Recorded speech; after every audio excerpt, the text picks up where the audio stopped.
Hi, on this episode of Dungeons and Die Rolls, I'm going to go through a quick overview of the games that I brought back from this year's Gen Con.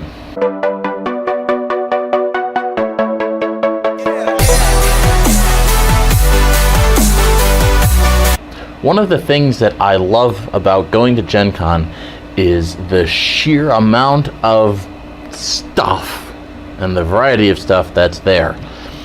If you watched my last video, you'll know that I spent some amount of time doing research and compiling a list of stuff that I specifically wanted to check out. Most of it was to play demos of, but also things that I knew I wanted to buy. And it always amazes me every year when I come back and I'm looking up articles by other people about Gen Con, and they have stuff on there that I never even heard of, I didn't see. It looks awesome, and it really just amazes me that two people can be there and have such completely unique experiences.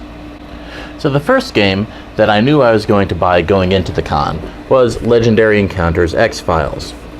It's also the one game that I got there that I haven't had a chance to play yet. I've had a couple of game days since I got back, and it just hasn't made it to the table yet. I expect to play it this weekend. But I have opened it up and taken everything out and sorted it and read through the rules. And I like that the card images are all still frames from the show. No potato artwork going on here. It is an interesting choice that the stories for each gameplay session are 3 seasons of the show. Compare that to Firefly, where every game was 1 episode of the show, which they kind of had to do because there's just not that much Firefly. Or compare it to Buffy, where you choose a big bad and you can have a theme that recreates 1 season of the show.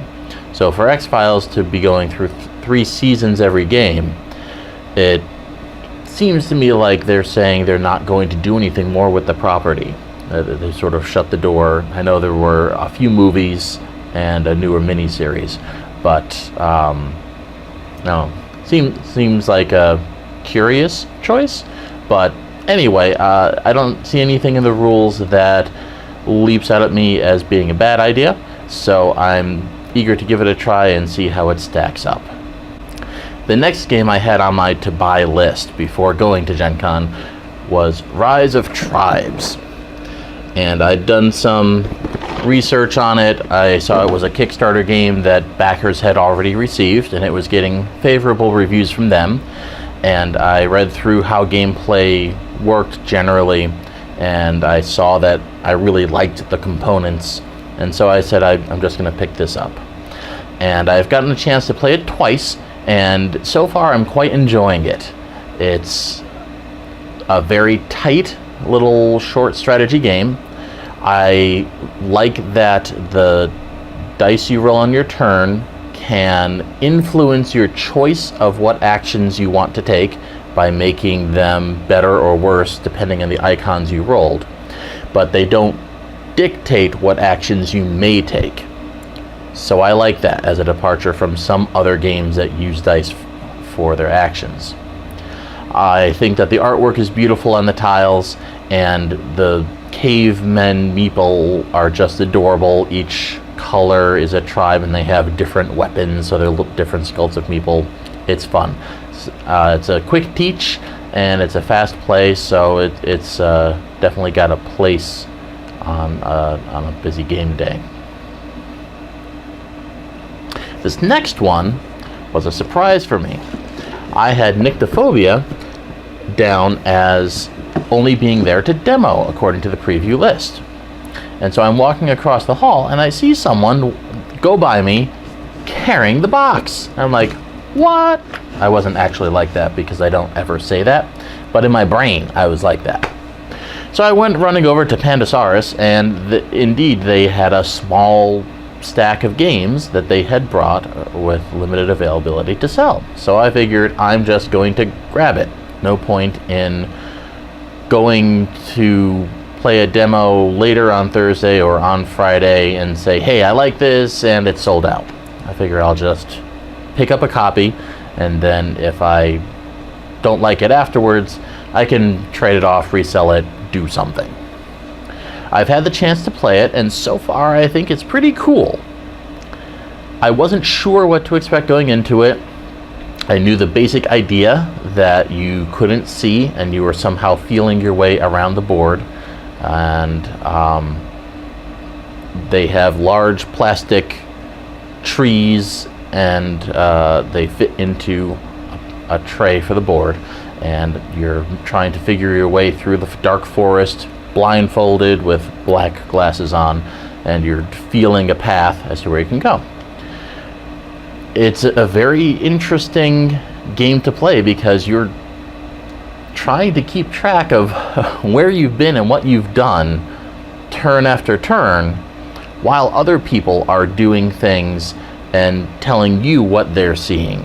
And so you're generally trying to create a mental image for yourself of the entire game board if you can, and then more specifically trying to keep good track of what you did. Because if you run into a cul-de-sac, you need to backtrack a few spaces before you reach an intersection. You have to remember, which way did I actually come from? It's not entirely dissimilar to Hanabi in some of those respects, where you're trying to maintain information over several rounds while remembering what other people also know. So far, I like it. I'm going to give it a shot. There are some roles that are an option to put in there, so I'll try that. There's both an axe murderer and a mage that you can be running from, so aside from just the setup of the board and only having played it once, there are several options to the game that I can try going forward. Then we have Meeple Circus. This was one that I wanted to... Hey, we have Meeple Circus. This is one that I had wanted to try, and I was leaning strongly towards picking it up there, and I did. It's also the one that I have the most reservations about at the moment. I've only played it a couple of times so far. A little bit of a demo there, and then I've played 2 full games of it since I got it. And I really like the idea. The different meeples and their accessories are very cute, and you're trying to stack them and make specific configurations of your circus actors based on card images that are on the table. The trick is, I and the people I play with have had a very hard time getting some of those stacks to work. And I don't know if it's because the pieces should be a little larger, or if the wood is more slick than you might expect, or if we just need to practice with them a little bit more. That's a possibility. But we have had issues trying to recreate the tall stacks that the game encourages you to make, and they just really fall down super easily. Like, we've spent a significant amount of time carefully stacking and holding things in place while we get them there, and then we let go, and 10 seconds later, without anything happening, it just slips away. So we're gonna see. I like everything that the game does. If that's something that we need to learn to do, then cool. I'm alright with that, having a learning curve. If that's a feature of the components are a little too small or a little too smooth and they don't hold place well, then I won't like that as much. Another game that was listed as only being available for demo but ended up having limited supplies for purchase was Rising 5. And so, like Nyctophobia, I figured I'll grab it while I can and then do with it what I will. This one, I like so far. I've gotten to play this twice, and it is a good, short, cooperative game. Each takes like 2 minutes, maybe. And playtime is certainly under an hour. I haven't really timed it, but it's a fast game. I like that it is logic-based, where you have these 4 rune slots and 8 different colored runes, and you're using an app on your phone that randomly determines what the correct combination is going to be for you this game. And then you're trying to get clues, and you're trying to make your actions work to rearrange the runes on the board and accrue points that you can spend on getting another clue. And it's fun. I lost once very badly. The next time we won, but it was close. We were low on the resources. So, yeah, so far, I'm enjoying it. The last of my games I didn't actually get at Gen Con, but it was released and available there, and I just chose not to take advantage of picking up my order because I knew I was going to have plenty of other heavy things to carry around, and I'd be getting it in the mail the week after. So, but it counts as a Gen Con game. And that is the new standalone expansion for Too Many Bones, Undertow, and I also picked up the extra character that goes along with it. I enjoy the original Too Many Bones. I need to play it more still, but I like it. I like the dice building. I like the tactical battling on the map. My little bit of reservations about the base game are that it seems to require a specific number of players to feel balanced, like you have a chance against the game. And also, too many of the encounter cards in there seem to me to be overly comical or ridiculous or involved strange mini games that took you out of what you were doing in the gameplay of Too Many Bones. So hopefully this new pack says that it's geared towards playing with 2 players, so I'm going to see how that affects the balance when I'm playing with these tyrants and enemies. And it gives me new characters to use for either game, and of course lots of new encounter cards are in there, so there's got to be more. Even if there are more silly ones, there have got to be also more good ones that I can use to randomize the deck that I use a little bit more, so I'm not just using the same things all the time. I have 2 more games, and they're not my games. They're games that my wife picked up while she was at the convention. The first thing that I have to say before I talk about them is that she is in fact the best wife, because she went and she stood in the Fantasy Flight line for about 2 hours while I ran around and bought other things and checked out a few other booths. And then I relieved her for another 40 minutes before I actually got in there and got some of the early release for Star Wars Legion. So she's the best thing ever. But these are the games that she liked well enough to pick up, and you might notice a little bit of a theme. The first is Dinosaur Tea Party. I really like this game too. In fact, I got it for a friend of mine because I knew that it was going to be right up his alley. The first thing is looking at it, the artwork is just awesome. You have these really cool dinosaurs, and they're all on cards laid out in a grid on the table. And they have so much character and clever little details that it's really impressive.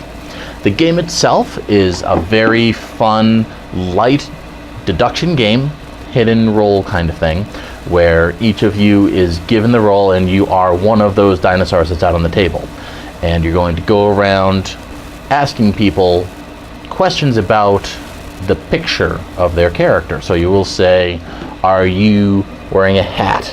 Are you drinking? Are you eating? Do you have spikes? Do you have a pet? Things like that.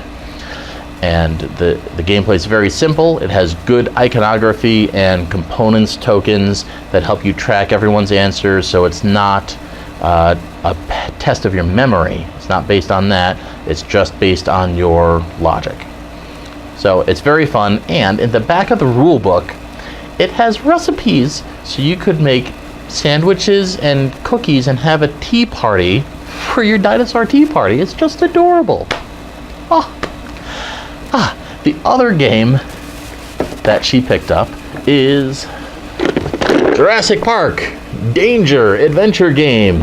Very convoluted kind of title, but hey, who am I to talk? I have Kingdom Death Monster. So this Jurassic Park game is pretty fun. I played a full demo of it at the convention, and then I actually ended up teaching a demo of it at the convention because my wife wanted to check it out, and there was a table full of people who'd been sitting there for 5 minutes or more with absolutely no attention from a Ravensburger volunteer or employee. So I said, hey, okay. And for some reason they weren't trying to read the manual, which was right on the table with them. But anyway, I said, okay, hey, I played this, I can teach this. So I did, and they played the demo, and my wife got to watch, and then she went ahead and bought the game. It's a good, light introduction to co-op versus one games, or even cooperative games generally.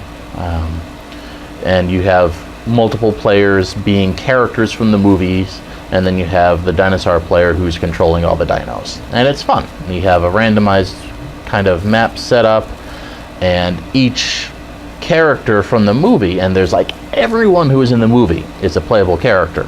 And each character has a personal goal they have to fulfill, and I think that they did a really good job of making those goals be thematic. The little hacker girl, is that Ellie, has to hack the computer in the central computer grid, and that's her personal goal. Dr. Grant has to distract the T-Rex away from someone else. So they feel thematic, like you're replaying bits of the movie with that character as you're trying to get them out of the park. So those are all the games that we brought back from the con. I'm going to be getting more plays of them this weekend at my board game meeting, and I'm going to be doing some actual in-depth reviews of some of these games in the near future too. So if you have any preferences as to what you'd like to see, leave a comment or send me a message, and I'll see you then.